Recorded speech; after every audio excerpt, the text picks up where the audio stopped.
جنگ بدر جو 624 عیسوی 2 ہجری ہجرت کے بعد میں ہوئی، اسلامی تاریخ میں بہت زیادہ اہمیت کی حامل ہے۔ یہ ابتدائی مسلم کمیونٹی کے لیے ایک اہم موڑ تھا اور اسے ایک اہم جنگ سمجھا جاتا ہے جس نے اسلام کی تقدیر کو تشکیل دیا۔ آئیے ہم اس اہم واقعہ کی کہانی میں جھانکتے ہیں اور اس کے گہرے اثرات کو سمجھتے ہیں۔ جنگ بدر جو 624 عیسوی 2 ہجری ہجرت کے بعد میں ہوئی، اسلامی تاریخ میں بہت زیادہ اہمیت کی حامل ہے۔ یہ ابتدائی مسلم کمیونٹی کے لیے ایک اہم موڑ تھا اور اسے ایک اہم جنگ سمجھا جاتا ہے جس نے اسلام کی تقدیر کو تشکیل دیا۔ آئیے ہم اس اہم واقعہ کی کہانی میں جھانکتے ہیں اور اس کے گہرے اثرات کو سمجھتے ہیں۔ نبی کریم صلی اللہ علیہ وسلم نے قریش کے آنے والے قافلے کے بارے میں خفیہ اطلاع ملنے پر اپنے پیروکاروں کو ایک طریقہ کار پر تبادلہ خیال کرنے کے لیے جمع کیا۔ ان کے کچھ ساتھی مسلمانوں کے کارواں کے دفاع کے حق میں تھے، جبکہ کچھ کا خیال تھا کہ یہ قریش کا براہ راست مقابلہ کرنے کا وقت ہے۔ نبی صلی اللہ علیہ وسلم نے دعا کے ذریعے الہی رہنمائی حاصل کی اور ان پر یہ انکشاف ہوا کہ مسلمانوں کے لیے جنگ میں قریش کا سامنا کرنا اللہ کی مرضی ہے۔ اس الہی پیغام سے حوصلہ افزائی کرتے ہوئے مسلمان اپنے پیغمبر کے گرد جمع ہوئے اور اپنے مذہب کے دفاع اور اپنی برادری کی حفاظت کا عزم کیا۔ مسلمانوں کی فوج تقریباً 313 جوانوں پر مشتمل تھی، جبکہ قریش کی فوج 1000 سے زیادہ جنگجوؤں پر مشتمل تھی، جو کہ ان کی تعداد سے کہیں زیادہ تھی۔ مسلم فوج نسبتاً کمزور تھی، محدود ہتھیاروں اور وسائل کے ساتھ۔ اس کے باوجود اس کے اٹل ایمان اور یقین نے اس کی سب سے بڑی طاقت کا کام کیا۔ 624 عیسوی میں 17 رمضان المبارک کو مدینہ کے جنوب مغرب میں 80 میل کے فاصلے پر بدر نامی مقام پر دونوں فوجیں آپس میں ٹکرائیں۔ پیغمبر اسلام کی قیادت میں مسلم فوج نے حکمت عملی اختیار کی اور آنے والی جنگ کے لیے تیار ہو گئے۔ ریش اپنی اعلیٰ تعداد اور جنگی تجربے میں پر اعتماد تھے، ابتدا میں مسلمانوں کا مذاق اڑاتے تھے، ان کے عزم اور عزم کو کم کرتے تھے۔ تاہم پیغمبر محمد نے اپنے پیروکاروں کو ان کے غیر متزلزل ایمان سے متاثر کیا، انہیں یاد دلایا کہ فتح بالآخر اللہ کے ہاتھ میں ہے۔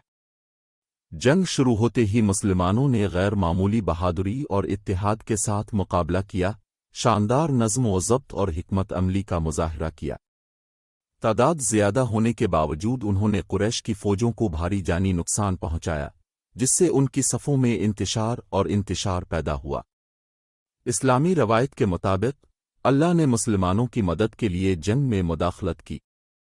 قریش مسلمان جنگجوؤں کی درندگی اور لچک سے گھبرا گئے، انہوں نے کئی ایسے شاندار واقعات دیکھے جنہوں نے مسلمانوں کے حق میں لہر دوڑا دی۔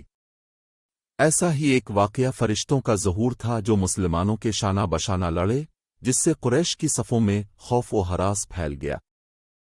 قریش کو بھی ریت کے شدید طوفان کا سامنا کرنا پڑا جس نے ان کی نقل و حرکت میں رکاوٹ ڈالی اور میدان جنگ میں ان کی تاثیر کو روک دیا۔ دوسری طرف مسلمانوں کو نئی طاقت اور ولولہ ملا کیونکہ انہیں یقین تھا کہ اللہ ان کے ساتھ ہے۔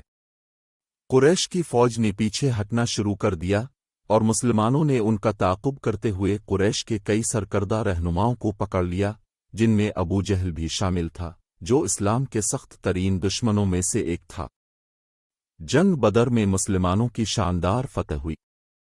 قریش کو بھاری نقصان اٹھانا پڑا، ان کے تقریباً 70 جنگجو مارے گئے، جن میں کئی اہم رہنما بھی شامل تھے۔ اس کے مقابلے میں مسلمانوں کی ہلاکتیں صرف 14 تھیں۔ بدر کی فتح مسلمانوں کے لیے ایک اہم موڑ تھی۔ اس سے ان کے حوصلے بلند ہوئے، ان کے ایمان کو تقویت ملی اور ان کے مقصد کی قانونی حیثیت قائم ہوئی۔ اس نے ان کے مخالفین کے لیے ایک واضح پیغام کے طور پر بھی کام کیا کہ اسلام ایک ایسی قوت ہے جس کا حساب لیا جانا چاہیے۔ بدر کی جنگ نے مسلمانوں اور قریش کے درمیان تنازعات کے ایک سلسلے کا آغاز کیا، جو بالآخر مسلمانوں کے ہاتھوں مکہ کی فتح پر منتج ہوا۔ اس نے جزیرہ نما عرب اور اس سے باہر اسلام کے پھیلاؤ کی راہ بھی ہموار کی۔ مزید برآں، بدر کی جنگ اسلامی تعلیمات میں ایک وسیع اہمیت رکھتی ہے۔ یہ ایمان، استقامت اور الہی مدد کے اصولوں کی مثال دیتا ہے۔ مسلمان جنگ بدر کو ایک الہام اور یاد دہانی کے طور پر دیکھتے ہیں کہ ثابت قدمی اور اللہ پر بھروسہ کے ساتھ وہ بظاہر ناقابل تسخیر چیلنجوں پر قابو پا سکتے ہیں۔ بالآخر بدر کی جنگ اسلامی تاریخ میں ایک یادگار واقعے کے طور پر کھڑی ہے۔